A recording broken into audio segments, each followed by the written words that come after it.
আওয়ামী লীগের প্রতিষ্ঠাবার্ষিক উপলক্ষে দেশ জুড়ে সর্বোচ্চ সতর্কতা গ্রহণ করেছে আইন শৃঙ্খলা বাহিনী। সকালে ডিএমপি মিডিয়া সেন্টারে এক ব্রিফিংয়ে এসব তথ্য জানান অতিরিক্ত police commissioner SN Nazrul Islam. আইন শৃঙ্খলা বাহিনীর ভঙ্গুর অবস্থা পরিবর্তনে শতভাগ সফলতা অর্জন না হলেও ধীরে ধীরে মনোবল ফিরিয়ে আনতে কাজ করছে পুলিশ।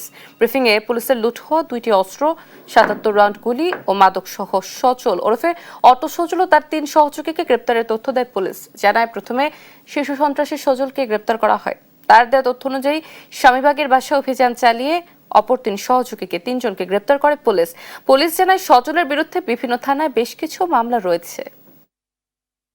এলাকায় অভিযান পরিচালনা করে শীর্ষ সন্ত্রাসী সজল ওরফে অটো সজলকে গ্রেফতার করে বৃহস্পতিবার 18 জুন রাত অনুমানিক 9:50 ঘটিকায় যাত্রাবাড়ী থানা পুলিশ উক্ত স্বামীবাগের বাসায় অভিযান পরিচালনা করে অটো সজলের আরও 3 সহযোগীকে গ্রেফতার করে